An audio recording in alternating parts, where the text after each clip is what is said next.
Bab 881. Saya pikir Anda memiliki potensi menjadi raja pencuri. Ada banyak pakaian bermerek tergantung di lemari, semuanya berharga lebih dari puluhan ribu. Akan tetapi, bukan itu yang mengejutkan Cao Wenhui. Yang benar-benar mengejutkannya sampai-sampai ia meragukan hidupnya adalah tumpukan uang tunai di lemari itu. Bentuknya seperti dinding, tampak sangat spektakuler. Cao Wenhui begitu gembira hingga seluruh tubuhnya gemetar. Aku kaya, aku benar-benar kaya kali ini.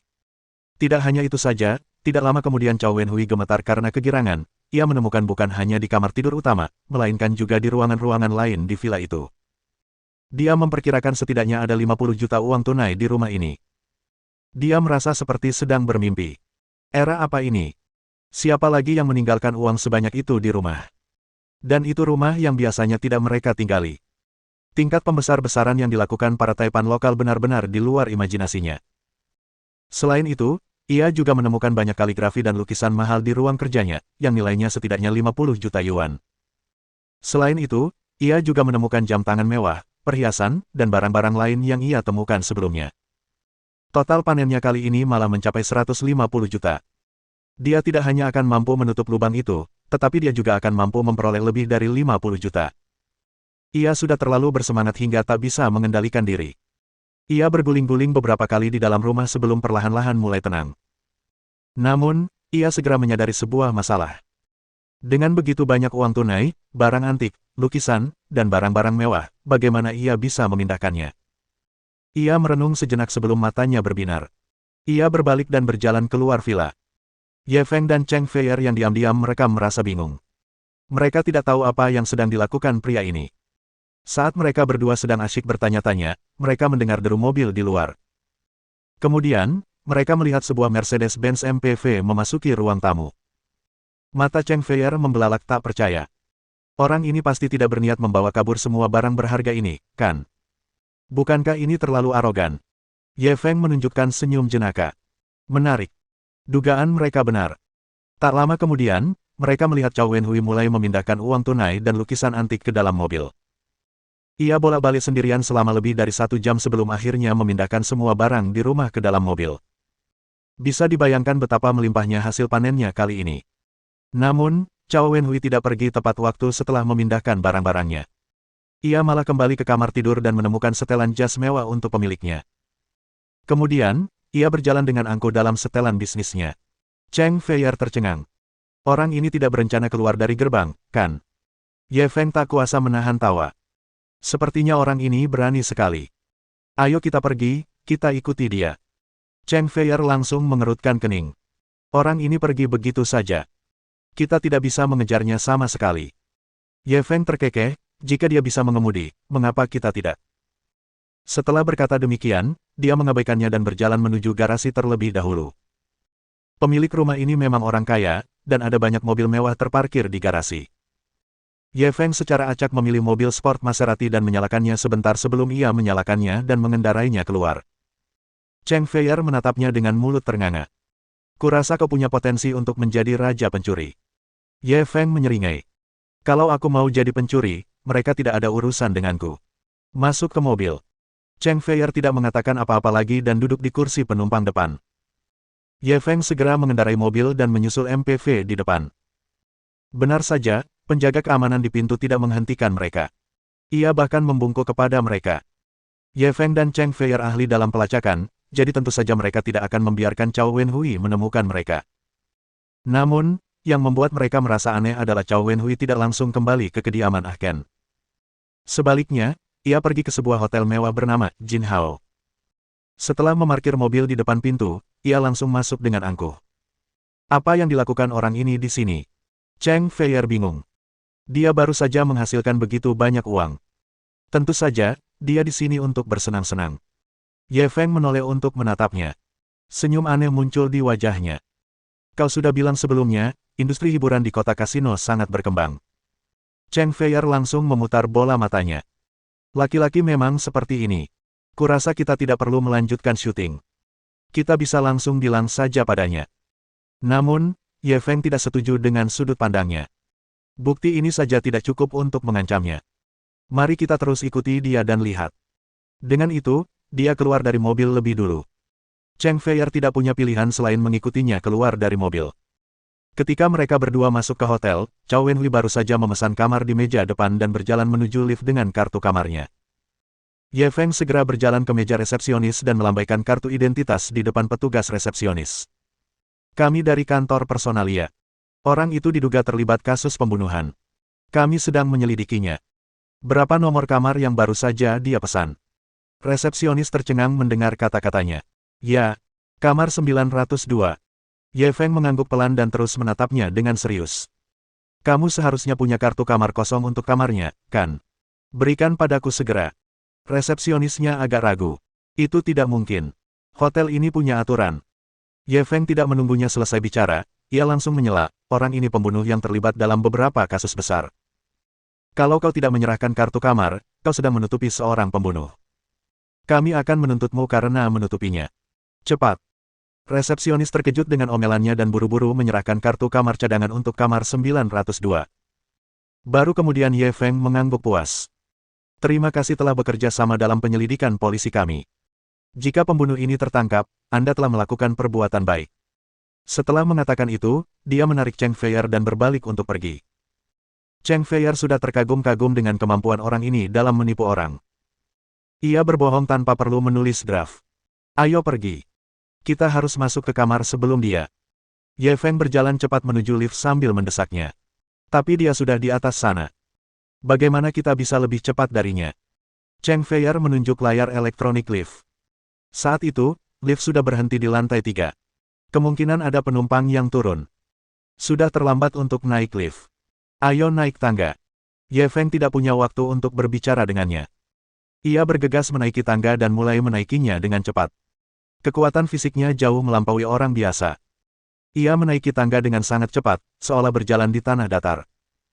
Sebagai anggota elit tim keamanan, kebugaran fisik Cheng Feier juga sangat baik. Ia tidak jauh lebih lambat darinya. Keduanya tidak beristirahat sama sekali dan langsung naik ke lantai 9. Pada saat ini, lift telah mencapai lantai 8, dan Cao Wenhui hendak keluar. Tanpa membuang waktu, mereka berdua segera menemukan kamar 902 dan menggesek kartu kamar. Pintunya langsung terbuka. Mereka berdua segera berlari masuk dan menutup pintu pelan-pelan. Pada saat yang sama, pintu lift terbuka dan Cao Wenhui berjalan keluar perlahan. Bab 882 Aku juga punya martabat, oke. Ketika Ye Feng dan Cheng Feier memasuki ruangan itu, mereka menyadari bahwa itu adalah sebuah suite. Seluruh ruangan berwarna merah gelap, dan penglihatannya tidak begitu jelas, tetapi menambah suasana ambigu. Tak jauh dari tempat tidur bundar itu, terdapat bak mandi bundar besar. Bak mandi itu terisi air, dan lapisan kelopak merah mengapung di atasnya. Bisa dibilang bak mandi itu sangat bijaksana. Setelah keduanya memasuki ruangan, mereka segera mengamati dan menemukan bahwa tidak ada tempat untuk bersembunyi di seluruh ruangan. Apa yang harus kita lakukan? Cheng Feier mendengar langkah kaki semakin dekat, dan dia langsung menjadi cemas. Ye Feng melihat sekeliling lagi. Tatapannya akhirnya tertuju pada bak mandi besar di ruang tamu. Ayo kita sembunyi di sini. Cheng Feier ragu-ragu. Di sini. Bukankah terlalu berbahaya? Meskipun bak mandinya cukup besar untuk menampung 2 orang, bagaimana jika Cao Wenhui datang untuk mandi nanti? Ye Feng mengangkat bahu tak berdaya. Selain di sini, adakah tempat lain untuk bersembunyi? Cheng Feier masih sedikit ragu. Saat itu, ia mendengar suara gesekan kartu kamar di luar. Cao Wenhui jelas sedang masuk. Ye Feng tidak punya waktu untuk mengatakan apa-apa lagi. Ia memeluk pinggangnya dan berbaring di bak mandi. Namun, karena Cheng Feier terlalu panik, ia tidak sempat bernapas. Begitu masuk ke bak mandi, ia tersedak air dan tanpa sadar berusaha keras untuk bangun. Ye Feng tak peduli. Ia mencium bibir mungilnya dan memberinya napas lega. Mata Cheng Feier membelalak tak percaya. Ciuman pertamanya direnggut begitu saja. Bajingan ini memanfaatkannya. Kalau saja langkah Cao Wenhui tidak ada di luar, dia pasti sudah menghajarnya. Cao Wenhui masuk ke ruangan dan melihat sekeliling. Ia cukup puas dengan suasana di sana. Kemudian, dia duduk di tempat tidur dan mengeluarkan teleponnya untuk menelepon. Ye Feng dan Cheng Feier hanya bisa samar-samar mendengar bahwa, uang bukanlah masalah, saya ingin yang terbaik. Petik 1. Apa yang orang ini coba lakukan? Keduanya bingung dan tidak bisa mengerti. Namun, pertanyaan ini segera terjawab. Tak lama kemudian, bel pintu berbunyi. Cao Wenhui pun pergi membukakan pintu. Baru pada saat itulah Ye Feng dan Cheng Feier mengambil kesempatan untuk menampakkan kepala mereka. Mereka menarik napas dalam-dalam beberapa kali. Kemudian, mereka melihat seorang wanita berpakaian sangat menggoda masuk. Apakah ini Bos Cao? Kakak Fei memintaku untuk datang. Cao Wenhui mengamatinya dan mengangguk puas. Masuk. Ye Feng dan Cheng Feier segera masuk kembali ke bak mandi. Mereka saling memandang dengan tatapan aneh. Jawabannya jelas. Pria ini jelas-jelas bernafsu. Dia baru saja menangkap seekor ikan besar dan menghasilkan banyak uang, jadi dia segera berlari ke hotel untuk mencari ayam.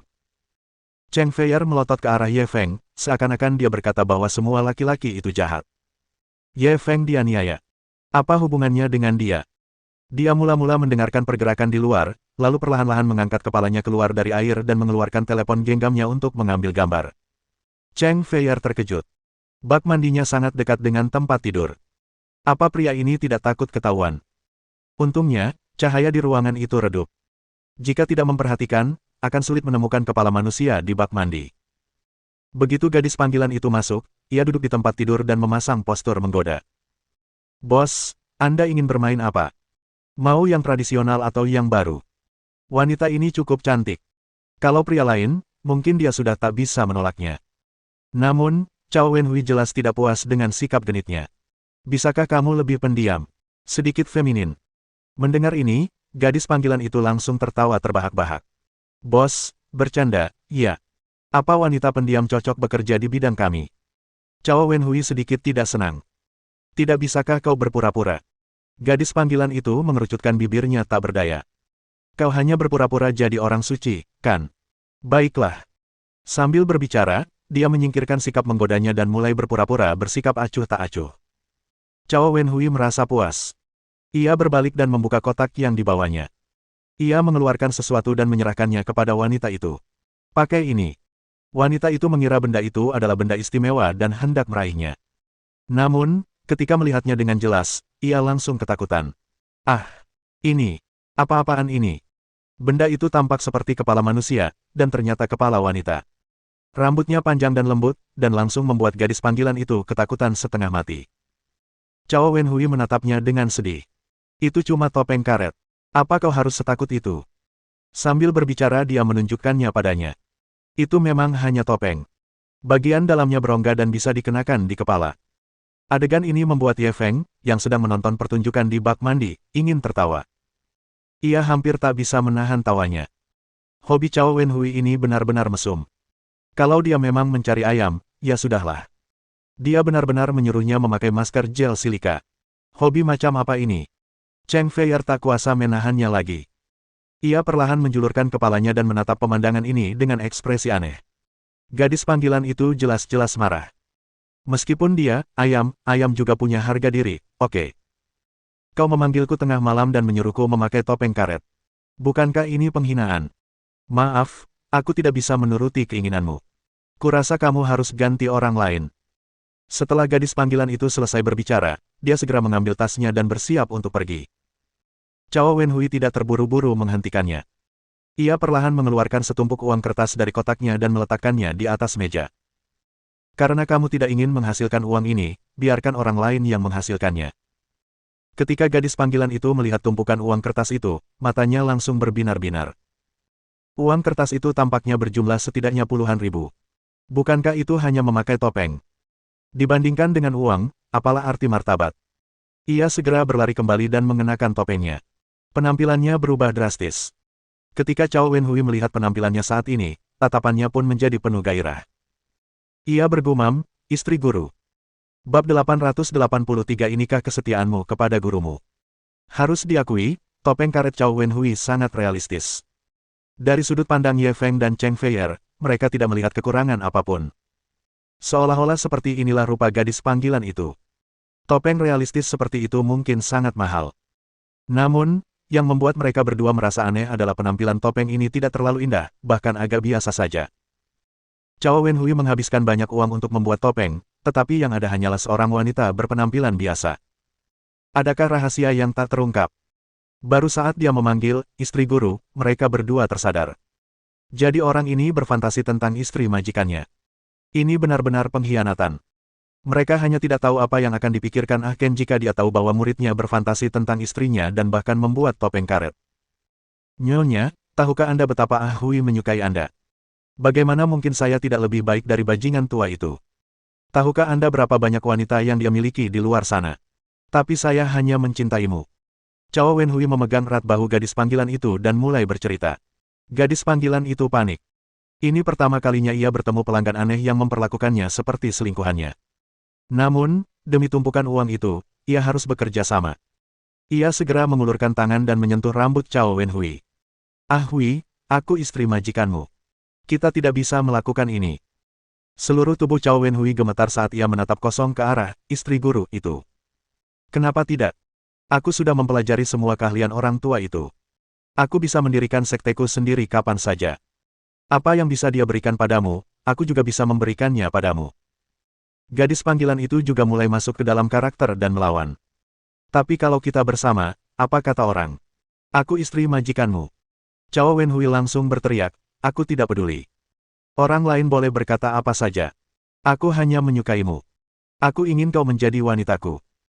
Sambil berkata demikian, dia mendorong gadis panggilan itu ke tempat tidur. Ketika Cheng Feier melihat pemandangan ini, wajah cantiknya langsung memerah sampai ke telinganya, dan dia perlahan-lahan tenggelam ke dalam bak mandi. Ye Feng menonton dengan penuh minat. Siaran langsung yang begitu seksi belum pernah ia saksikan sebelumnya. Namun, pria ini sungguh tidak menarik. Dari awal hingga akhir, ia hanya menggunakan kekerasan. Ia tidak tahu apa artinya bersikap lembut dan protektif terhadap perempuan. Hanya gadis panggilan itu yang sudah melalui banyak hal dan hampir tidak bisa diajak bekerja sama. Kalau itu wanita lain, mereka mungkin tidak akan sanggup lagi. Namun meski begitu, ia tetap menilai tinggi reaksi tersebut. Cheng Feier, yang bersembunyi di dalam air, merasa seperti tersambar petir.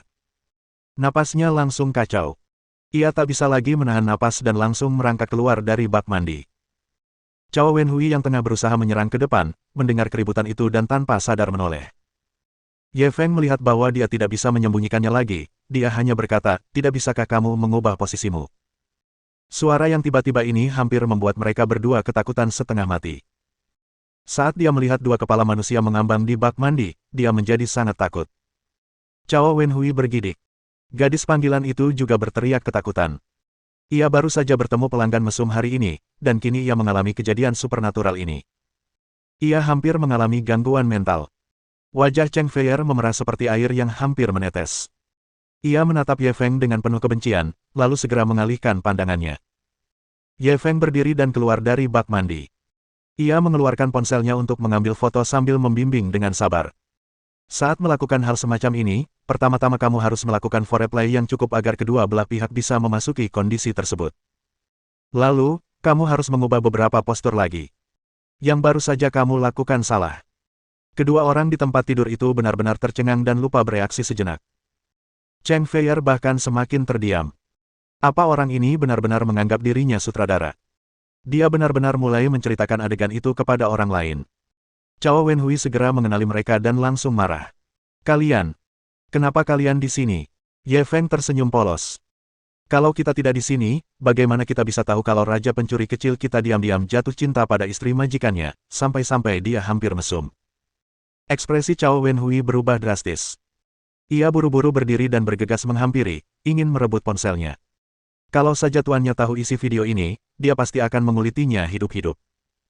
Namun, sebelum ia sempat mendekat, Ye Feng menendangnya kembali ke tempat tidur. Kusarankan kau bersikap baik. Kalau kau berani bergerak lagi, apa kau percaya aku akan segera mengirim videonya ke Ah Ken? Wajah Cao Wenhui menjadi pucat karena ketakutan dan dia tidak berani bertindak gegabah. Ye Feng melanjutkan perintahnya, pakai bajumu dulu, mari kita bahas kesepakatan bisnis.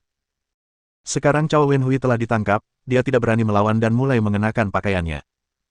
Adapun gadis panggilan itu, dia cepat-cepat menarik selimut menutupi tubuhnya dan bersembunyi di samping, sambil gemetar. Baru pada saat itulah Cheng Feier keluar dari bak mandi. Gaun panjang yang dikenakannya melekat erat di tubuhnya, memperlihatkan lekuk tubuhnya yang nyaris sempurna. Jantung Ye Feng berdebar kencang. Ia segera mengalihkan pandangannya dan menoleh ke Cao Wenhui. Aku akan menanyakan beberapa pertanyaan kepadamu sekarang. Sebaiknya kau jawab dengan jujur. Ekspresi Cao Wenhui muram. Pertanyaan apa? Ye Feng menatap matanya dan bertanya, pertanyaan pertama, di mana tuanmu sekarang? Ekspresi Cao Wenhui berubah. Kau mencari guruku. Ye Feng menamparkan kepalanya. Aku bertanya padamu sekarang, kamu hanya perlu menjawab. Cao Wenhui memelototinya dengan dingin. Aku setia pada tuanku. Bahkan jika kau membunuhku, aku tidak akan mengkhianatinya. Ye Feng melepas penutup kepala karet dari kepala gadis panggilan itu. Ia memasang ekspresi mengejek di wajahnya. Apakah ini kesetiaanmu kepada majikanmu? Jadi, kesetiaanmu kepada majikanmu karena kau merindukan istri majikanmu. Wajah Cao Wenhui memucat. Setelah tertangkap, betapapun marahnya dia tidak berani marah. Ye Feng langsung mendengus. Sepertinya kamu tidak jujur. Kalau begitu, aku akan menunjukkan video lain. Sambil berbicara, ia membuka video dirinya sedang mencuri. Ketika Cao Wenhui melihat bahwa dirinya telah menjadi sasaran kedua orang ini sejak ia memasuki villa, wajahnya berubah pucat pasi. Kalau aku tahu tentang pemilik rumah ini dan mengirim video ini kepadanya, menurutmu apa konsekuensinya? Uang yang kau curi lebih dari 100 juta. Kurasa kau bersenang-senang, kan? Ye Feng memutar video itu dan langsung tersenyum padanya. Cao Wenhui begitu ketakutan hingga dia gemetar, dan butiran keringat mengalir di dahinya. Kejahatan yang dilakukannya terlalu besar. Jika dia benar-benar tertangkap, dia mungkin tidak akan pernah bisa bebas. Ye Feng melihat isi pikirannya dan menambahkan bahan bakar ke api. Juga, jika aku mengirim video ini ke tuanmu, menurutmu apa yang akan terjadi? Wajah Cao Wenhui menjadi semakin pucat, tetapi dia tidak menjawab. Bab 884 ini hidup yang baik. Ye Feng melihat bahwa dia tidak ingin mengatakan apapun, jadi dia mengatakannya untuknya, dengan kekejaman Ken, jika dia tahu bahwa kamu menggelapkan 100 juta dananya, memiliki niat buruk terhadap istrinya, dan bahkan berniat mengkhianatinya dan mendirikan keluarga baru, kurasa dia setidaknya akan mematahkan anggota tubuhmu dan melemparkanmu ke jalanan untuk menjadi pengemis, kan? Cao Wenhui perlahan menundukkan kepalanya. Dengan pemahamannya tentang gurunya, ia hanya akan dihukum lebih berat dari ini. Ia takut gurunya akan langsung bunuh diri. Setelah beberapa saat, dia tiba-tiba bertanya, kalian, apa sebenarnya yang kalian inginkan dari tuanku, lakukan. Ye Feng tahu apa yang dikhawatirkannya. Ia takut Ken akan tahu bahwa ia telah mengkhianatinya dan mencari masalah dengannya. Aku tidak takut mengatakan bahwa aku ingin dia mati. Jika Ken mati, kau tidak perlu mengembalikan 100 juta yang kau rampas darinya. Kau masih bisa menjadi raja pencuri yang baru. Saat itu tiba, istri majikanmu akan dengan sendirinya menjadi wanitamu. Bagaimana menurutmu? Kalimat terakhirnya akhirnya mematahkan pembelaan psikologis Cao Wenhui. Tatapannya berubah beberapa kali sebelum akhirnya mengangguk. Silakan tanya. Aku pasti akan menceritakan semua yang kutahu. Baru kemudian Ye Feng tersenyum puas. Benar, orang bijak mengerti zaman. Selanjutnya keduanya mulai bertanya dan menjawab. Berdasarkan instruksi Cao Wenhui, Ken memiliki banyak tempat tinggal dan berpindah lokasi dari waktu ke waktu. Bahkan ia, muridnya, tidak sepenuhnya tahu. Rumah-rumah ini pada dasarnya dilengkapi dengan peralatan pengawasan tercanggih. Bisa dibilang rumah-rumah ini tak tertembus. Selama ada yang mendekat, Ken akan langsung diberitahu. Terlebih lagi, ada lorong-lorong rahasia di rumah-rumah ini. Bahkan jika seseorang berhasil masuk ke rumah-rumah itu, ia masih bisa melarikan diri tepat waktu. Ketika Ye Feng dan Cheng Feier mendengar ini, mereka mengerutkan kening. Tampaknya peluang untuk menemukan kediaman Ken dan menangkapnya terlalu tipis. Apakah gurumu punya hobi? Ye Feng merenung sejenak dan mengajukan pertanyaan lain. Cao Wenhui mengerutkan kening dan berpikir sejenak. Tuanku jarang punya hobi selain mencuri. Kalaupun ada, itu pasti berjudi. Mata Ye Feng berbinar. Tuanmu juga suka berjudi. Cao Wenhui tahu apa yang sedang direncanakannya dan langsung menyiramnya dengan air dingin. Meskipun dia suka berjudi, dia biasanya sangat terkendali dan jarang pergi ke kasino. Selain itu, keberadaannya tidak pasti. Mustahil bagimu untuk menangkapnya. Ye Feng dan Cheng Feier benar-benar tak berdaya. Ken ini memang raja pencuri. Mereka tak punya cara untuk menghadapinya. Setelah jeda, Cao Wenhui tiba-tiba berkata, oh iya, dulu guruku pernah ikut turnamen raja judi dengan nama samaran. Aku hanya tidak tahu apakah beliau akan ikut tahun ini. Minat Ye Feng langsung tergugah. Turnamen raja judi. Bisakah kau menjelaskannya secara detail? Cao Wenhui segera menjelaskan kepadanya. Kota perjudian ini mengadakan turnamen raja judi setiap tahun. Siapapun dapat berpartisipasi setelah membayar biaya pendaftaran. Pemenang akhir tidak hanya akan menerima sertifikasi Raja Judi yang dikeluarkan bersama oleh semua kasino di kasino tersebut, tetapi juga menerima bonus tinggi. Tidak hanya itu, ia juga dapat memilih kasino mana saja sebagai konsultan. Selama ia mendaftar, ia akan menerima bonus besar setiap bulan. Oleh karena itu, setiap tahun, turnamen Raja Judi menarik banyak ahli dari seluruh dunia untuk berpartisipasi. Tuannya, Ken, tidak bertarung demi gelar Raja Judi. Ia hanya datang untuk ikut bersenang-senang. Setiap kali hendak memasuki babak final, ia akan berinisiatif untuk mundur dari kompetisi. Ye Feng kemudian mengajukan beberapa pertanyaan lagi, dan Cao Wenhui pada dasarnya menjawab semuanya. Namun, Ken adalah orang yang berhati-hati dan tidak mau menceritakan banyak hal kepadanya. Ia hanya tahu sedikit. Ye Feng menyadari bahwa ia tidak bisa bertanya lagi, dan ia menghentikan interogasi ini. Gambarkan peta pertahanan beberapa tempat tinggal Ken yang kau tahu. Ia juga menuliskan perkiraan waktu perjalanannya. Cao Wenhui tak punya ruang untuk menyesal. Ia segera memenuhi permintaannya dan menggambar kondisi spesifik beberapa rumah yang diketahuinya. Setelah Ye Feng menerima informasi itu, ia mengangguk puas dan menoleh ke arah Cheng Feier. Ada pertanyaan lain. Cheng Feier menoleh ke Cao Wenhui. Apakah tuanmu mengenal Niu Sidun? Cao Wenhui tertegun. Aku tidak tahu. Tuanku tidak memberitahuku. Lalu siapa yang memerintahkan gurumu untuk pergi ke Yang Cheng beberapa hari yang lalu? Entahlah. Dia cuma bilang aku harus keluar dan bersantai. Dia juga bilang aku harus tenang selama masa-masa ini dan tidak boleh keluar dan membuat masalah. Ada apa dengan 100 juta yang kau gelapkan darinya? Setelah tuanku kembali dari Yang Cheng, beliau memberiku kartu bank ini. Beliau bilang baru-baru ini beliau menjadi incaran dan bisa berada dalam bahaya kapan saja. Kalau terjadi apa-apa padanya, aku akan memberikan uang ini kepada istri tuan. Uang itu akan cukup baginya untuk hidup mewah seumur hidupnya. Ye Feng dan Cheng Feier saling berpandangan. Ken ini tampaknya cukup baik kepada istrinya. Ia bahkan tidak bisa melindungi dirinya sendiri, tetapi ia tetap ingin membuka jalan bagi istrinya. Namun, mereka lebih khawatir tentang siapa yang memberi Ken uang 100 juta yuan ini. Orang ini pastilah dalang yang telah memerintahkannya pergi ke Yang Cheng untuk mencuri peta harta karun rahasia. Jika dia ingin tahu siapa orang ini, dia hanya bisa meraih Ken dan bertanya padanya. Sekarang, satu-satunya hal yang memiliki peluang tertinggi untuk menangkap orang ini adalah turnamen Raja Judi. Ye Feng segera menggosok tangannya. Sepertinya sudah waktunya baginya untuk menunjukkan keahliannya. Bab 885 Aku peringatkan kau, jangan lakukan sesuatu yang gegabah. Setelah mendapatkan informasi yang mereka inginkan, Ye Feng dan yang lainnya berencana untuk pergi. Melihat ini, Cao Wenhui buru-buru berkata, aku sudah memberitahumu semua yang kutahu. Bisakah kau menghapus kedua video itu? Ye Feng berbalik dan meliriknya. Kalau kita mau hapus videonya, bagaimana kalau kamu lapor ke Ken? Cao Wenhui langsung panik. Aku bersumpah, aku janji tidak akan mengadu padamu. Ye Feng langsung tertawa dingin. Kenapa aku tidak percaya sumpah orang yang mengkhawatirkan istri majikannya dan mengkhianati majikannya? Wajah Cao Wenhui langsung memucat. Ia juga tahu bahwa pihak lain tidak akan mudah menghapus informasi ini, jadi percuma saja mengatakan lebih banyak. Nada bicara Ye Feng melunak, selama kamu bekerja sama, aku jamin tuanmu tidak akan melihat video ini. Tapi kalau tidak, kamu tidak bisa menyalahkanku. Cao Wenhui mengangguk cepat. Jangan khawatir. Selama tuanku ada pergerakan, aku akan menghubungimu tepat waktu. Ye Feng sangat puas dengan sikapnya, meninggalkan nomor kontak untuknya, lalu pergi bersama Cheng Feier.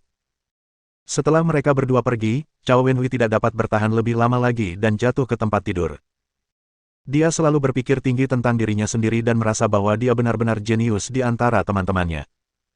Namun, ketika berhadapan dengan pria yang lebih muda darinya, ia selalu merasa bahwa ia sedang diperdaya oleh pihak lain dalam segala hal. Ia sama sekali tidak punya kekuatan untuk melawan. Pria ini terlalu menakutkan. Tuan, jangan salahkan aku. Kalau mau salahkan seseorang, salahkan saja mereka berdua karena terlalu kejam. Aku tidak punya pilihan.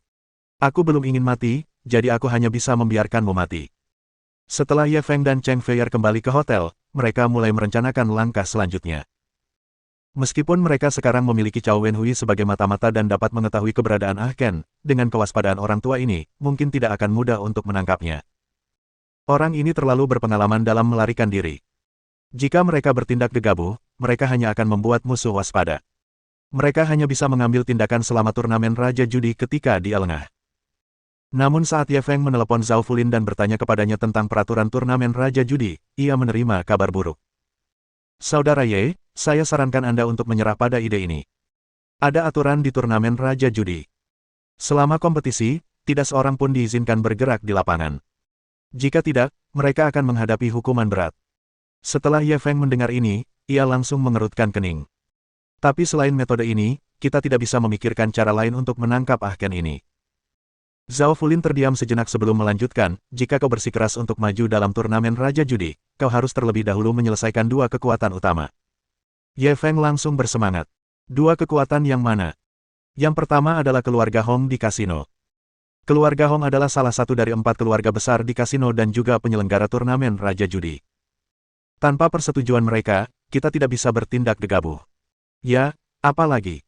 Yang kedua adalah keluarga Xiao di kasino. Keluarga Xiao dianggap sebagai raja tak bermahkota dari kekuatan bawah tanah di kasino. Jika kau ingin membuat masalah di kasino, kau harus mendapatkan persetujuan mereka terlebih dahulu. Jika tidak, konsekuensinya akan sangat serius. Setelah mendengar penjelasan Zhao Fulin, Ye Feng langsung mengerti. Keluarga Hong dan keluarga Xiao setara dengan keluarga Zhao dan geng Chaoxin Yang Cheng.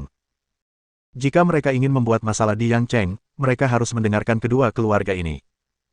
Dia langsung menoleh ke arah Cheng Feier. Bisakah tim keamananmu menangani mereka berdua?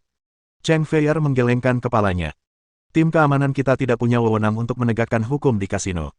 Aparat setempat tidak mau memberi kita muka. Tidak baik bagi kita untuk muncul dalam masalah ini. Kurasa kita harus memikirkan caranya sendiri. Ye Feng hanya bisa meminta bantuan Zhao Fulin. Saudara Zhao, apakah keluarga Zhao Anda memiliki urusan bisnis dengan kedua keluarga ini? Bisakah Anda membantu? Zhao Fulin tersenyum getir. Sebaiknya kau jangan beritahu mereka tentang hubunganmu denganku. Kedua keluarga ini sebelumnya ingin memasuki Yang Cheng, tetapi mereka diusir oleh keluarga kita. Sejak saat itu, mereka menyimpan dendam. Jika mereka tahu tentang hubungan kita, kau bisa melupakan apapun di sana. Ye Feng terdiam. Sepertinya keluarga Zhao tidak punya harapan.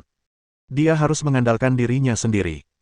Namun pada akhirnya, Zhao Fulin masih memberinya beberapa petunjuk berguna. Keluarga Hong sangat mementingkan gelar Raja Judi, dan akan berjuang keras untuk memperebutkannya. Tahun ini, mereka bahkan mengirimkan anggota keluarga terkuat, Hong Jiajun, untuk memperebutkan gelar Raja Judi tahun ini. Hong Jiajun ini baru berusia 21 tahun ini, tetapi ia telah memenangkan gelar Raja Judi selama 2 tahun berturut-turut. Jika ia terus menang tahun ini, ia akan menjadi juara 3 kali lipat, yang belum pernah terjadi sebelumnya dalam sejarah turnamen Raja Judi. Jika keluarga Hong benar-benar menghasilkan seorang juara 3, reputasi keluarga itu akan sangat meningkat. Oleh karena itu, bisa dibayangkan betapa pentingnya turnamen Raja Judi tahun ini bagi keluarga Hong. Mereka pasti akan berusaha sebaik mungkin untuk memastikan tidak ada yang salah. Ye Feng segera mengerti apa yang harus dilakukan. Karena keluarga Hong sangat mementingkan turnamen Raja Judi ini, maka dia akan terlebih dahulu pergi dan mengguncang gunung dan memberitahu mereka betapa sulitnya perjalanan Raja Judi ini. Memikirkan hal ini, dia langsung tersenyum sinis. Cheng Feier, yang berada di sampingnya, melihat seringai di wajahnya dan tiba-tiba merasakan hawa dingin menjalar di punggungnya. Apa niat jahatmu sekarang? Tatapan mata Ye Feng yang berapi-api menyapu sekujur tubuhnya. Niat buruk apa yang bisa kumiliki, kau tidak tahu. Cheng Feier langsung teringat adegan mengerikan yang dilihatnya di bak mandi. Ia begitu ketakutan hingga mundur 2 langkah. Kau, jangan main-main, aku peringatkan kau. Kalau kau berani berbuat apa-apa, aku. Ye Feng memaksanya ke sudut dan terus menggodanya, apa yang kamu inginkan? Cheng Feier melihat senyum menggodanya dan tahu bahwa ia sengaja menggodanya. Ia langsung marah. Dulu dia wanita yang sangat agresif. Dia dijuluki penyerang cilik di tim keamanan. Dia selalu jadi satu-satunya yang berhak menggoda orang lain. Kenapa dia selalu digoda di depan pria ini? Memikirkan hal ini, ia langsung membuang jauh-jauh rasa waspadanya dan membusungkan dada. Kalau begitu aku tidak akan sopan padamu. Ye Feng membalas tatapan agresifnya dan langsung mundur selangkah karena takut. Aku peringatkan kau. Jangan gegabah. Cheng Feier memaksanya ke dinding dan memberinya kabedon yang kuat. Aku akan tidur di tempat tidur malam ini. Kamu tidur di sofa. Setelah itu, dia berbalik dan berjalan pergi. Ye Feng sedikit bingung. Dia benar-benar diserang balik. Bab 886 Apakah kecantikan membawa keberuntungan? Royal Palace Casino merupakan kasino terbesar di bawah keluarga Hong. Ketika Ye Feng dan Cheng Feier tiba di depan bangunan megah ini, mereka tidak dapat menahan perasaan emosional. Kasino-kasino di kota kasino tidak seperti kasino-kasino di daratan, yang harus beroperasi secara rahasia.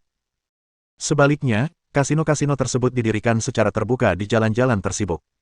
Penjudi datang dan pergi, dan tidak perlu bersembunyi sama sekali. Mereka berdua butuh beberapa saat untuk terbiasa sebelum mereka menegakkan punggung dan berjalan masuk. Sebelum mereka datang, mereka telah memeriksa bahwa kasino Istana Kerajaan memiliki total 5 lantai. Lantai pertama adalah area individual. Ada memancing, mesin slot, bakarat, blackjack, dadu, roulette. Pada dasarnya, semuanya serba campur. Mereka yang menghabiskan uang di lantai pertama pada dasarnya berskala kecil, dan menang atau kalahnya tidak akan melebihi 10.000 yuan. Lantai 2 hingga lantai 5 adalah area VIP. Pelanggan perorangan kecil seperti mereka tidak diperbolehkan masuk. Jika ingin memasuki lantai 2, mereka harus memiliki modal judi minimal 100.000 yuan. Setiap kali naik, mereka harus menambahkan angka 0. Lantai 3 adalah 1 juta yuan, dan lantai 4 adalah 10 juta yuan. Sedangkan lantai 5 adalah tempat bermain bagi para miliarder atau pakar papan atas.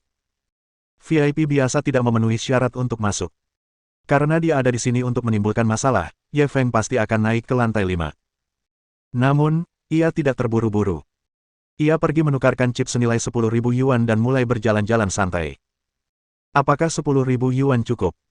Apakah kamu ingin menukar lebih banyak? Cheng Feier segera bertanya dengan suara rendah. Mereka akan melakukan sesuatu yang besar hari ini, dan dia khawatir 10.000 yuan ini tidak akan cukup. Ye Feng melihat sekeliling sambil menjawab, jadilah fast saja hari ini. Serahkan sisanya padaku. Cheng Feier jelas tidak senang mendengarnya. Kaulah fastnya. Ye Feng tak dapat menahan tawa, kamu tidak senang saat aku bilang kamu fast bunga, orang lain ingin jadi fast bunga, mereka tak punya kualifikasi untuk menjadi fast bunga. Harus dikatakan bahwa terlalu mencolok untuk memiliki fast seperti itu di sampingnya. Cheng Feier mengenakan gaun merah hari ini. Kakinya yang jenjang dan indah sangat menarik perhatian. Sepasang sepatu hak tinggi berwarna merah di kakinya juga penuh godaan. Banyak penjudi di kasino terus-menerus menoleh, mata mereka hampir melotot. Cheng Feier merasa sangat jijik dengan tatapan mata cabul orang-orang itu dan berharap dia bisa maju dan mencungkil bola mata mereka. Cantik, kemarilah dan bermainlah bunga emas. Pada saat ini, seorang pria parubaya yang berani akhirnya menyapanya. Suaranya dipenuhi nada berminyak yang dibenci Cheng Feier. Ada segunung kecil keripik di depannya. Sepertinya dia seorang ahli. Ye Feng tidak tahu apakah kasino itu dulunya memainkan bunga emas, tetapi ada banyak penjudi dari daratan. Banyak kasino telah menyiapkan banyak permainan populer dari daratan, termasuk bunga emas. Jenis permainan ini mudah dipelajari dan sangat cocok untuk pemula yang berpikiran sederhana, berani, dan kaya. Cheng Feier menatap dingin ke arah pria itu, berniat mengabaikannya. Tapi Ye Feng tiba-tiba menariknya kembali.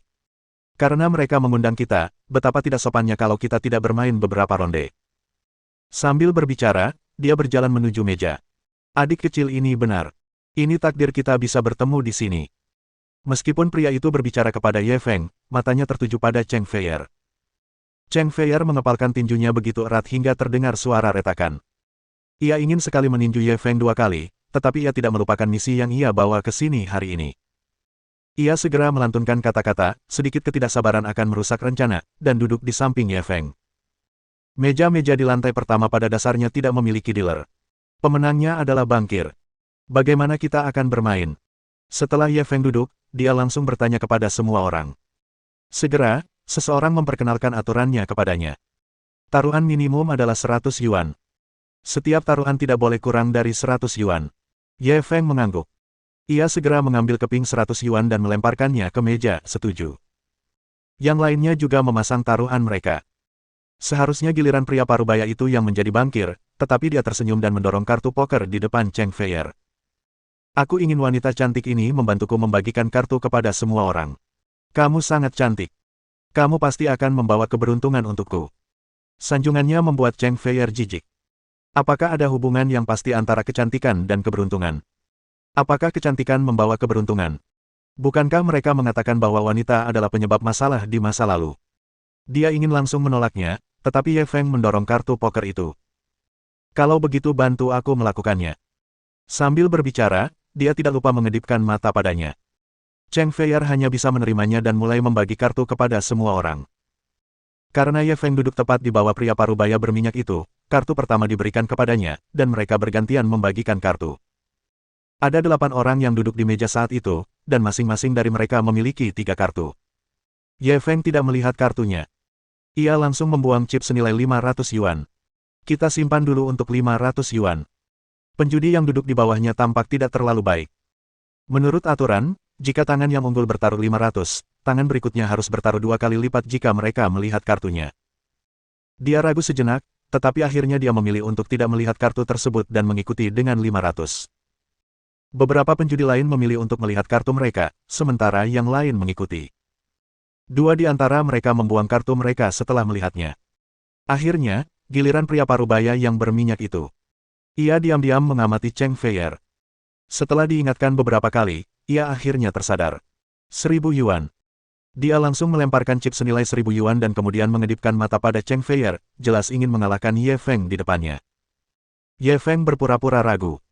Ia meletakkan tangannya di atas kartu itu, lalu mengambilnya, lalu meletakkannya kembali, seolah ragu-ragu apakah akan melihat kartu itu atau tidak. Pria parubaya yang berminyak itu mendesak dengan tidak sabar, apakah kamu masih laki-laki? Apakah kamu mengikuti atau tidak? Tidak bisakah kamu lebih terus terang?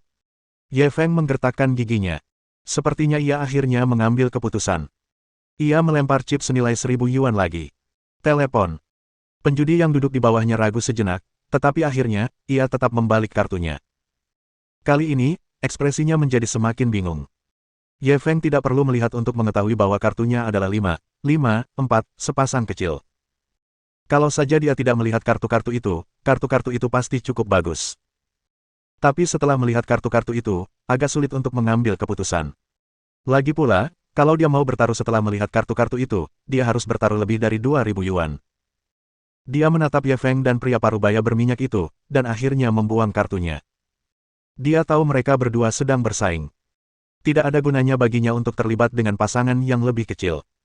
Yang lain juga memilih untuk melihat kartu mereka dan kemudian membuangnya. Pada saat ini, hanya Ye Feng dan pria parubaya berminyak itu yang tersisa di meja. 2000. Pria itu tidak melihat kartunya. Ia melempar 2000 chip dan menatap Ye Feng dengan provokatif. Pria parubaya yang berminyak itu bertaruh bahwa Ye Feng tidak akan berani bersamanya lagi, dan ingin menakut-nakutinya dengan 2000 yuan.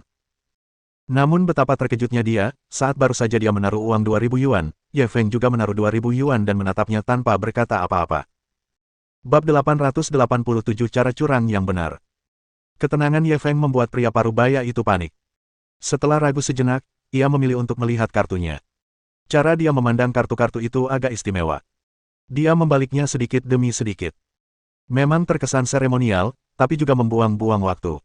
Namun Ye Feng tidak terburu-buru. Ia hanya menunggu dengan tenang. Setelah pria parubaya itu melihat ketiga kartu itu, ia diam-diam melipat kartunya dan membuang 4000 keping.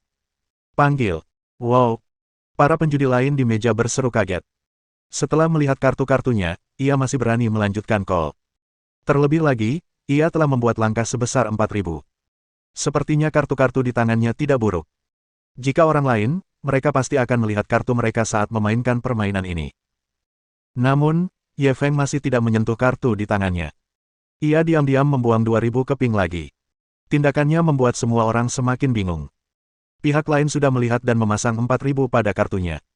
Jelas, dia punya sesuatu yang besar di tangannya. Kenapa orang ini tidak melihat kartunya? Bukankah ini terlalu berisiko?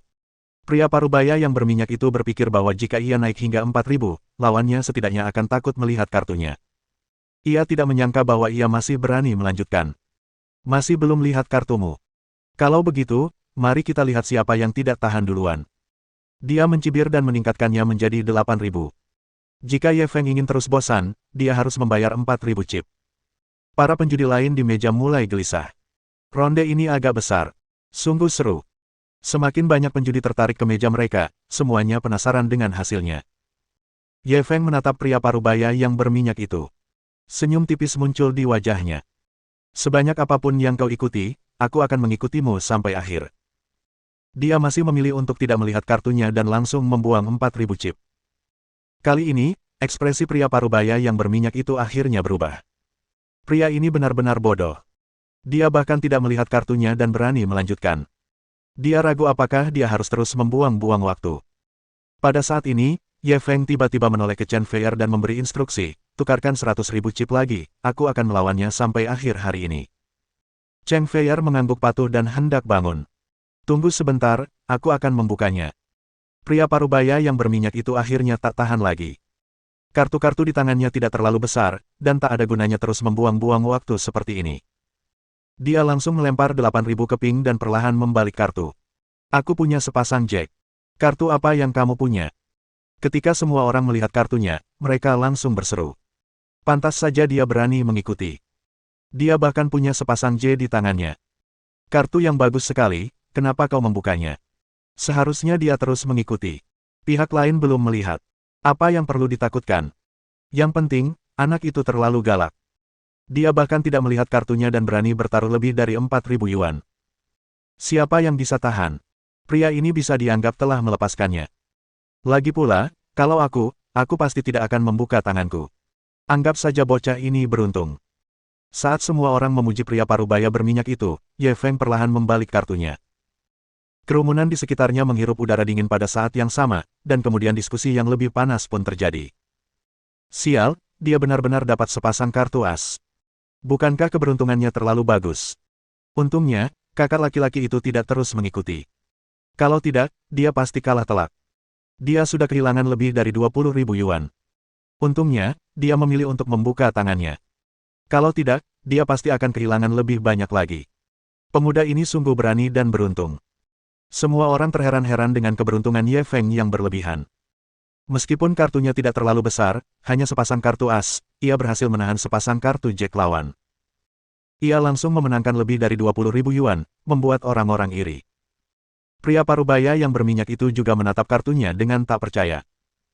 Nak, apa kau? Dia sebenarnya ingin berkata, kamu curang, nak. Namun, kata-kata seperti itu tidak bisa diucapkan begitu saja. Jika kamu mengatakan seseorang curang tanpa bukti, itu akan melanggar aturan kasino. Bukankah kacau kalau semua orang mengatakan orang lain berbuat curang saat mereka kalah? Namun, ia sungguh tak bisa menerima kenyataan ini. Sepasang kartu as bisa dihasilkan dengan kartu buta. Bukankah kemungkinan ini terlalu kecil? Namun, orang ini harus bertemu dengannya.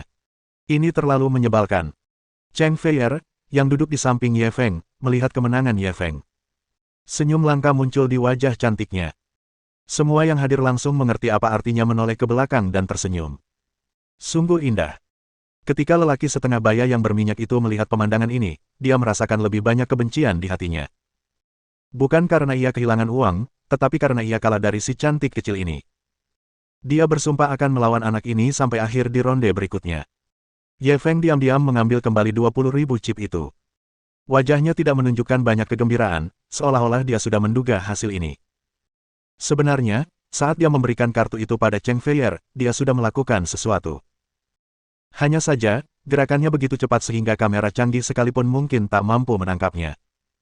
Para penjudi setengah matang ini bahkan lebih mustahil menemukannya.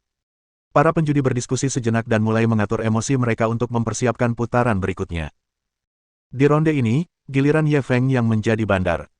Setelah memocok kartu, ia memberikan 3 kartu kepada masing-masing pemain.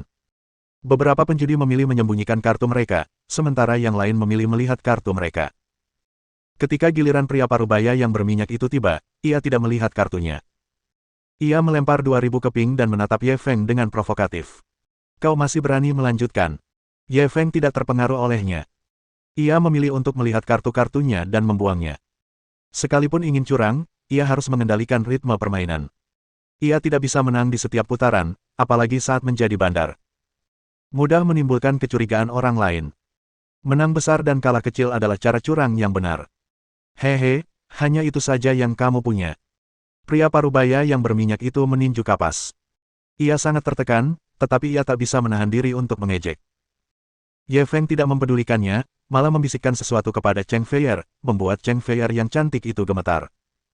Pria parubaya yang berminyak itu geram. Ia tak percaya ia bisa terus menjadi pengecut. Bab 888 tidak mungkin, kan? Tanpa partisipasi Ye Feng, pria parubaya berminyak itu memenangkan ronde ini dengan mudah. Kali ini, giliran dia yang menjadi bangkir lagi. Dia sekali lagi melemparkan senyum licik ke arah Cheng Feier. Cantik, aku masih butuh bantuanmu kali ini. Aku yakin tangan kecilmu pasti akan membawa keberuntungan untuk kakak. Kalau kamu menang, kakak pasti akan memberimu angpau besar. Cheng Feier menatapnya dengan jijik, tetapi pada akhirnya, dia tidak menolak. Karena jaraknya cukup jauh dari kartu-kartu itu, ia harus berdiri untuk meraihnya. Ye Feng hendak mengulurkan tangan dan memberikannya. Namun, saat itu, pria berminyak itu tiba-tiba menghentikannya. Kamu tidak boleh menyentuh kartunya. Kemenangan Ye Feng sebelumnya terlalu aneh. Meskipun tidak punya bukti, dia curiga orang ini curang. Dia tidak bisa membiarkannya menyentuh kartunya. Baiklah, aku tidak akan menyentuhnya. Ye Feng segera menarik tangannya, tetapi ia mencibir dalam hati. Apa curang memang harus melibatkan kartu? Kekanak-kanakan. Kali ini gilirannya bertaruh pertama. Setelah Cheng Feier membagikan kartunya, dia tidak melihatnya dan membuang 2000 chip. Penjudi yang duduk di bawahnya mengumpat dalam hati. Sungguh sial duduk di belakang mereka berdua. Ia menatap kartu-kartunya dengan enggan. 6, Raja, sepasang kecil lagi. Kalau taruhannya 100 atau 200, dia mungkin akan bermain beberapa putaran lagi. Tapi sekarang, kalau mau call, dia harus naik sampai 4000. Dia tidak sanggup. Buang saja. Dia melempar kartunya dengan marah dan bangkit untuk pergi. Dia tidak ingin bermain dengan mereka berdua lagi. Tentu saja, dia tidak langsung pergi. Dia ingin melihat kartu bagus apa yang dimiliki kedua pemain ini pada akhirnya. Yang lain tidak punya kartu besar di tangan mereka. Mereka pun membuangnya. Hanya Ye Feng dan pria parubaya berminyak itu yang tersisa di arena. Pria parubaya itu menatapnya dan tersenyum. 2000. Telepon. Sambil berbicara, dia melemparkan kepingan senilai 2000 yuan. 4000. Ye Feng tidak banyak bicara. Dia melempar 4000 keping lagi. 4000, aku panggil. Pria parubaya itu tampak bertarung dengannya dan tidak menyerah. 8000. Ye Feng tanpa ragu-ragu. Ia terus memegang kartunya. Semua orang terkesiap. Orang ini gila ya. Dia bahkan gak lihat kartunya dan langsung menawar 8000. Kurasa dia sudah merasakan manisnya terakhir kali dan ingin melakukannya lagi. Apakah dia bermimpi? Bisakah keberuntungan seperti itu terjadi setiap saat? Berdasarkan cara bermainnya, dia akan kehilangan segalanya dalam beberapa kali percobaan. Anak yang hilang. Kerumunan yang ramai mulai mengejek. Metode Ye Feng terlalu berisiko. Bahkan Cheng Feier sedikit mengernyit. Orang ini berani menelepon tanpa melihat kartunya. Bukankah ini terlalu berlebihan? Mata pria parubaya yang berminyak itu menyipit saat ia mengamati wajah Ye Feng. Kau mencoba menakut-nakutiku. Kalau begitu aku akan menemanimu sampai akhir. Siapapun yang pengecut, dialah cucunya. Setelah berkata demikian, ia pun menaruh 8000 yuan dalam bentuk chip. Kerumunan di sekitarnya langsung heboh. Kedua orang ini sangat marah sekarang. Melihat mereka seperti ini saja sudah membuat mereka heboh. 16.000. 16.000. Bukankah ini terlalu berisiko?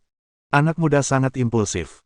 Begitu diprovokasi orang lain, mereka tak bisa menahan diri. Jika dia kalah kali ini, itu akan mengerikan. Semua orang terkejut dengan tindakannya. Bagaimana dia bisa bermain seperti ini? Apa kau benar-benar tidak akan memperlakukan uang sebagai uang? Pria parubaya itu tak bisa lagi mempertahankan ketenangannya. Ia menatap Ye Feng. Apa kau benar-benar akan bermain sebesar itu? Ye Feng menyeringai. Aku datang untuk bermain, bukankah hanya untuk bersenang-senang, 16.000 kali ini, 32.000 lain kali, 64.000 lain kali. Kita akan naik perlahan. Ketika lelaki parubaya itu mendengar hal ini, ia bergegas menyeka keringat di dahinya. Tidak banyak orang kaya di lantai 1. Kalau mereka benar-benar kaya, mereka akan langsung pindah ke lantai 2 atau 3. Sekalipun tahu Ye Feng hanya menakut-nakutinya, ia tak berani terus mengikutinya. Namun, jika ia menyerahkan senjatanya sekarang, taruhan 12.000 yang ia pasang akan sia-sia. Jadi setelah serangkaian pergulatan batin, akhirnya dia membanting meja. 16.000, kan? Baiklah, aku akan menunjukkan kartuku. Setelah berkata demikian, dia mengeluarkan 16.000 keping, dan matanya mulai memerah. Bibir Ye Feng melengkung membentuk senyum saat dia perlahan membuka 3 kartunya. 6, 5, 9, 3 kartu tunggal, yang terbesar adalah 9. Ketika semua orang melihat kartunya, banyak orang langsung tertawa terbahak-bahak. Hahaha, anak ini bengong, kan? Berani main besar-besaran dengan kartu jelek kayak gitu. Kartu terbesar adalah angka 9, apakah ada yang lebih buruk dari ini? Ya, asal dia punya nilai 10, dia bisa mengalahkannya. Anak ini main api. Kamu kehilangan 30.000 yuan dalam satu putaran. Ini harga yang harus dibayar karena bersikap impulsif. Ini bisa jadi pelajaran buat anak ini. Jangan sampai dia sombong lagi di masa depan. Semua orang tak pelit mengejek Ye Feng, terutama mereka yang duduk di bawahnya. Mereka semua menggertakkan gigi penuh kebencian. Kartu mereka manapun pasti lebih besar dari kartu orang ini, tapi karena dia sudah memasang taruhan 2.000 di awal, mereka jadi takut sampai membuang kartu-kartu itu. Mereka tidak menyangka kartunya akan seburuk itu. Ketika Cheng Feier melihat kartu Ye Feng, ia hanya bisa menghela napas. Sial sekali nasib orang ini kali ini, kan? Dengan tangan sekecil itu, dia pasti akan kalah. Pria parubaya yang berminyak itu bangkit dan menggeliat gembira. Bagus, bagus, bagus. Beraninya kau bermain denganku dengan kartu-kartu jelek seperti itu. Aku tidak akan membunuhmu. Sambil berputar, dia tidak lupa melemparkan beberapa pandangan genit pada Cheng Feier. Tak seorang pun yang hadir mengira dia pamer karena dia pasti akan menang di ronde ini. Sekalipun peruntungannya sangat buruk, nilainya pasti tidak kurang dari 9, kan? Setelah pria parubaya yang berminyak itu selesai pamer, ia kembali duduk dan tersenyum pada Ye Feng. Nak, ini pelajaran untukmu. Ingat, jangan terlalu sombong lain kali. Setelah berkata demikian, dia membalik ketiga kartunya dan melemparkannya di hadapan Ye Feng, lalu dia beranjak mengambil chip. Saat itu, semua orang di sekitar berseru serempak, mana mungkin. Kamu bisa kalah seperti ini. Dia membeku dan berbalik. Ketiga kartu tersebut adalah 2, 4, 8. Pria parubaya yang berminyak itu menatap kartu-kartunya dengan tak percaya, seakan-akan ia tersambar petir. Bagaimana ini mungkin? Bagaimana mungkin dia bisa kalah? Bukan saja dia tidak berani mempercayainya, selain Ye Feng, tidak ada seorang pun yang berani mempercayainya. Bukankah kemungkinannya terlalu kecil? Kartu terbesar Ye Feng hanyalah angka 9. Dalam situasi ini, sulit untuk kalah meskipun mereka mau. Kalau dia bisa kalah, seberapa buruk nasibnya? Bahkan lebih buruk daripada punya 10 putra tapi tidak punya anak kandung, kan? Namun, nasib orang ini sungguh malang. Kartu terbesarnya hanya angka 8, begitu buruknya sampai-sampai membuat bulu kuduk berdiri. Bab 889 ini oke banget. Pria parubaya itu terduduk lemas di kursinya dan menatap ketiga kartu itu dengan linglung. Seolah-olah seseorang telah menekan titik akupunturnya, tetapi ia tetap tidak bergerak. Apa-apaan ini, bahkan ini pun gak apa-apa. Kukira dia pasti menang ronde ini. Siapa sangka? Kemungkinannya terlalu kecil, tapi ternyata muncul begitu saja. Bukankah keberuntungan anak ini terlalu bagus? Angka 9 kecil bisa memenangkan puluhan ribu yuan. Saya punya sepasang kartu 7. Kalau saya tahu lebih awal, saya tidak akan membuangnya. Apa gunanya bilang sekarang? Kalau aku tahu lebih awal, pasti susah belinya pakai uang. Selain beruntung, adik kecil ini juga berani. Dia bahkan tidak melihat kartunya dan berani bertaruh puluhan ribu yuan. Benar. Yang berani akan mati karena kekenyangan, dan yang penakut akan mati kelaparan. Ketika semua orang menatap Ye Feng lagi, mata mereka dipenuhi dengan keterkejutan. Cheng Feier, yang berdiri di samping, awalnya juga tidak percaya, tetapi kemudian dia sangat gembira. Saat pertama kali melihat kartu Ye Feng, ia mengira orang ini pasti akan kalah. Ia tidak menyangka Ye Feng akan berubah secepat itu. Dia benar-benar curiga kalau orang ini punya penglihatan sinar X dan bisa melihat kartu-kartu di bagian bawah. Kalau tidak, bagaimana mungkin dia menang? Ye Feng tersenyum dan tidak berkata apa-apa. Kartunya tidak besar atau kecil. Selama bisa berfungsi, tidak masalah. Pria parubaya yang berminyak itu tiba-tiba menunjuknya dengan marah. Bajingan, apa kau curang? Ekspresi Ye Feng langsung berubah muram. Kau kalah, dan sekarang kau memfitnahku. Kau bilang aku curang, apa kau punya bukti? Pria parubaya itu tercengang. Ia baru saja mengatakannya saat sedang marah. Bagaimana mungkin ia punya bukti? Ye Feng mendengus dingin. Kalau tidak punya bukti, itu namanya fitnah. Sudahkah kau pikirkan akibatnya? Semua orang mulai berbicara membela Ye Feng. Benar. Kalau kamu bilang dia curang, kamu harus menunjukkan buktinya. Tanpa bukti apapun, kau memfitnah ketidakbersalahan orang lain. Itu terlalu menjijikkan. Aku baru saja melihat dengan jelas bahwa adik kecil ini bahkan tidak menyentuh kartunya. Apa hakmu untuk mengatakan dia curang? Benar. Kamu yang meminta si cantik ini untuk membagikan kartu. Adik laki-laki itu bahkan tidak menyentuh kartunya. Bagaimana mungkin dia curang? Memfitnah orang lain setelah kehilangan kartu. Bukankah gaya berjudinya terlalu buruk? Semua orang sangat meremehkan perilaku pria parubaya itu. Jika semua orang di kasino kalah dan menuduh yang lain curang, bukankah akan kacau balau?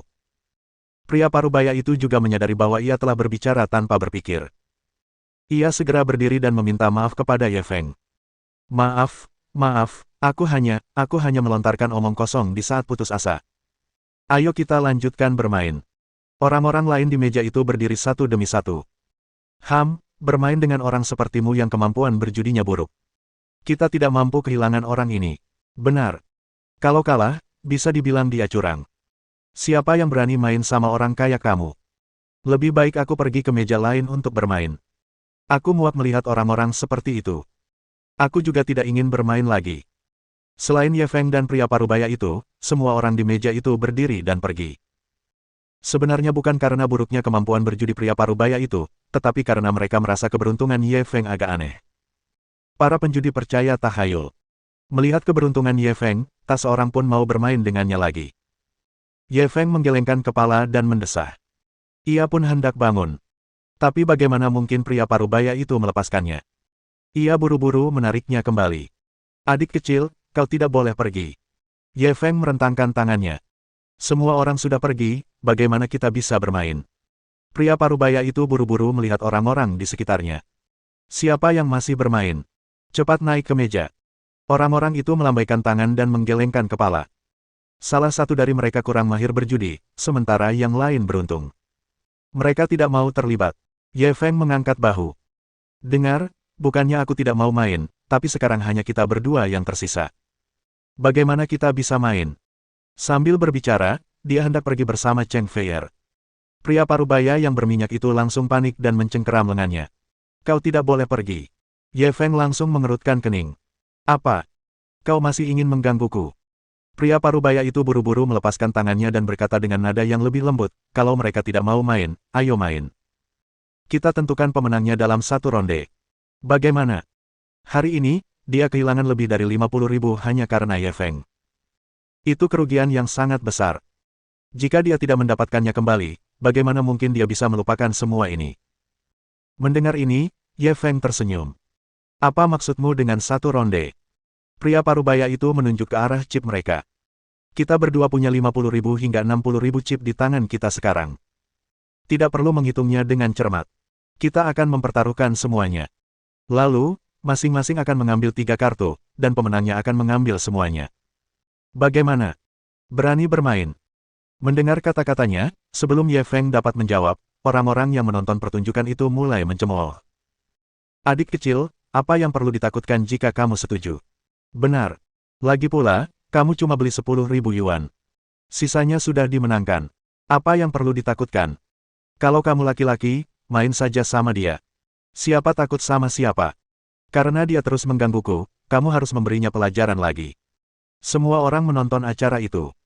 Mereka tidak keberatan kalau itu masalah besar. Lagi pula, mereka tidak akan kehilangan uang jika kalah, jadi mereka semua mengikutinya. Melihat keributan di sini, orang-orang di meja lain pun berkerumun. Dalam sekejap, saking penuhnya, air pun tak bisa tumpah. Pria parubaya itu mendapat dukungan semua orang. Ia terus memprovokasi Ye Feng. Bagaimana? Beraninya kau? Jawab saja langsung. Kalau tidak berani, kembalikan semua uang yang kau menangkan dariku dan minta maaf padaku, katakan kau bukan laki-laki. Dia jelas-jelas memprovokasi Ye Feng, takut dia tidak berani bermain. Ketika Ye Feng mendengar ini, dia tertawa. Awalnya aku ingin melepaskanmu, tapi karena kau tidak sabar untuk mati, aku akan mengabulkan keinginanmu. Sambil berbicara, dia mendorong semua keripik di depannya ke atas meja. Bab 890 karena kamu tidak sabar untuk mati. Ketika pria parubaya itu melihat bahwa ia telah setuju, ia langsung bersemangat. Karena takut mengingkari janjinya, ia buru-buru mendorong semua keripik di depannya ke atas meja. Kemudian, dia menoleh ke arah Cheng Feier dan hendak meminta bantuannya untuk mengocok barang. Namun, ia menelan ludahnya. Wanita ini baru saja membagikan kartu 2 kali, dan ia selalu kalah. Dia kini curiga, yang berbuat curang itu bukan anak kecil ini, melainkan wanita ini. Namun, dengan pelajaran dari masa lalu, dia tidak berani mengatakan sesuatu tanpa bukti. Dia langsung berbalik dan menatap orang-orang di sekitarnya. Siapa yang bisa membantu membagikan kartu? Kalau aku menang, aku akan memberimu angpau besar. Seketika banyak orang yang antusias mendaftar. Akhirnya, pria parubaya yang berminyak itu memilih seorang wanita yang berpakaian menggoda. Di saat yang sama, ia tak lupa melirik paha wanita itu beberapa kali. Bisa dibilang ia tidak berubah pikiran. Wanita itu jelas masih pemula. Ia mengocok kartu dengan canggung, seolah sedang bermain mahjong. Ia menggosok meja sebentar, lalu perlahan mulai merapikannya. Pria parubaya yang berminyak itu melihatnya mengocok kartu dan merasa sangat lega. Setidaknya ia yakin wanita ini tidak akan berbuat curang. Ye Feng melihat ekspresi waspadanya dan ingin tertawa, tetapi dia menahannya. Mengejek lawan bukanlah kebiasaan yang baik. Sekalipun lawannya babi, kita harus menunjukkan rasa hormat. Setelah mengocok kartu, wanita itu membentangkan setumpuk kartu di depan mereka. Saya akan menggambar dulu. Pria parubaya yang berminyak itu tidak berbasa-basi. Ia langsung mengulurkan tangan dan mengeluarkan sebuah kartu. Ia membaliknya dan membantingnya ke atas meja. 6 hati. 2 sekop. Kartu pertama tidak banyak memberi gambaran, jadi semua orang tetap diam dan terus membaca. Pria parubaya yang berminyak itu sedikit gugup. Ia menarik napas dalam-dalam beberapa kali dan menggosok-gosok tangannya. Seolah-olah keberuntungannya akan berubah hanya dengan menggosoknya. Setelah ragu-ragu cukup lama, akhirnya dia mengulurkan tangan dan mengeluarkan satu lagi, lalu menaruhnya di atas meja. 5 hati. Suasananya memanas. 2 kartunya adalah 6 hati dan 5 hati. Jika ia mendapatkan 4 hati atau 7 hati, kartunya akan menjadi straight flush. Semua orang langsung menantikannya. Hanya Ye Feng yang tetap tenang. Ia bahkan tidak melihat kartunya. Ia langsung mengambil sebuah kartu dan melemparkannya ke atas meja. 8 sekop. Kartunya sedikit lebih buruk daripada kartu pria parubaya itu. Setidaknya, ia tak punya harapan untuk mendapatkan straight flush. Ia juga bisa berharap mendapatkan straight flush, tetapi peluangnya jelas lebih rendah. Pria parubaya itu semakin gugup. Ia mengeluarkan plakat Buddha yang tergantung di lehernya dan menciumnya. Kemudian, ia menyatukan kedua tangannya dan membaca mantra. Dia mungkin sedang berdoa memohon berkah Bodhisattva, benar. Orang-orang yang menonton acara itu mulai tidak sabar. Ini kartu terakhir. Cepat ambil. Kenapa kamu begitu percaya tahayul? Kalau melantunkan mantra Buddha itu bermanfaat, semua orang di sini pasti penganut Buddha. Buddha mungkin belum pernah melihat poker sebelumnya. Bagaimana dia bisa memberkatimu? Cepat dan merokok. Semua orang mendesak. Pria parubaya yang berminyak itu berdoa beberapa kali lagi sebelum mengulurkan tangannya. Orang dapat melihat dengan jelas bahwa tangannya gemetar. Lagi pula, ini taruhan 50.000 hingga 60.000 yuan. Ini adalah permainan terbesar yang pernah dimainkannya. Bagaimana mungkin dia tidak gugup? Jarinya menyentuh salah satu kartu dan hendak menariknya keluar, tetapi akhirnya dia meletakkannya dan mengganti ke kartu lain. Kejadian ini terulang beberapa kali, dan para penonton semakin cemas. Beberapa dari mereka yang sedang marah mulai mengumpat. Pria parubaya itu mengeluarkan sebuah kartu di tengah umpatan orang banyak. Namun, ia tidak langsung membukanya seperti 2 kali sebelumnya. Ia justru memegang kartu itu di depan matanya dan perlahan-lahan menjauhkan tangannya dari kartu itu. Merah. Ketika jarinya perlahan bergerak, sedikit warna merah muncul di tepinya, yang langsung membuatnya sangat gembira. Ada 2 hati di depannya, dan kartu ini juga berwarna merah. Apapun kartunya, setidaknya peluangnya jauh lebih tinggi. Bahkan orang-orang yang berdiri di belakangnya pun gugup. Mereka bahkan tak berani bernapas dengan keras. Pria parubaya yang berminyak itu menjadi tenang dan menjauhkan jarinya. 7 merah. Ketika dia melihat kartu itu bergambar 7 berwarna merah, dia hampir melompat kegirangan. 2 kartu pertama adalah 5 hati dan 6 hati, dan sekarang ada 7 hati, yang setidaknya merupakan straight. Hanya dengan straight, peluangnya untuk memenangkan ronde ini sudah sangat tinggi. Ia seolah telah melihat fajar kemenangan. Bahkan orang-orang yang berdiri di belakangnya pun bersemangat. Sial, ini sebenarnya straight. Sepertinya dia akan menang ronde ini. Bukankah keberuntungannya terlalu bagus? Dia benar-benar mendapat straight. Luar biasa. Mari kita lihat warnanya. Kalau dia bisa dapat hati, pasti lebih keren lagi. Saya khawatir anak itu akan kalah kali ini. Dia akan kehilangan 50.000 hingga 60.000. Taruhan ini bikin jantungku berdebar kencang. Seru banget sih. Tepat saat semua orang berseru kaget, pria parubaya berminyak itu akhirnya mengungkapkan ketegangan terakhir. Sayangnya itu bukan hati, melainkan berlian. Pria parubaya itu tak kuasa menahan rasa kecewa. Jika kartunya straight flush, ronde ini pasti akan dimenangkan. Namun, ia segera merasa bahagia kembali. Sekalipun itu berlian, tetap saja itu berlian lurus. Anak ini hanya bisa menang jika dia bisa mendapatkan flus. Tapi apakah dia punya harapan untuk mendapatkan flus? Kemungkinannya terlalu rendah, kecuali jika terjadi keajaiban. Semua orang menggelengkan kepala. Mereka tidak terlalu memikirkan Ye Feng. Sepertinya hasil putaran ini sudah diputuskan. Tidak ada ketegangan. Ya, anak ini hanya punya seperempat peluang untuk mendapatkan flus. Kemungkinannya agak rendah. Dia kalah 50-60 ribu dalam satu putaran. Sungguh menggembirakan. Saya tidak menyangka akan melihat permainan judi sebesar ini di lantai pertama. Perjalanan hari ini benar-benar sepadan. Kurasa tidak perlu dilanjutkan menontonnya, kan? Akhir ceritanya sudah ditentukan. Kakak ini benar-benar bertaruh dengan tepat. Dia berhasil mendapatkan kembali semua uang yang hilang sekaligus dan bahkan memenangkan lebih dari 10.000 yuan. Tak seorang pun optimistis terhadap Ye Feng. Mereka tidak memiliki ekspektasi apapun terhadap hasilnya. Ye Feng tidak main-main. Ia dengan santai mengambil kartu terakhir dan melemparkannya ke atas meja. Lalu, kebisingan di tempat kejadian perkara menghilang. Seluruh dunia tiba-tiba terdiam membisu. Mohon dukungan dari omom ante-ante sekalian, buat subscribe atau sharekan novel Mimin ke Facebook kalian, agar channel Mimin bisa terus berkembang. Dengan begitu, Mimin bisa lebih semangat untuk up novel seru lain ke depannya.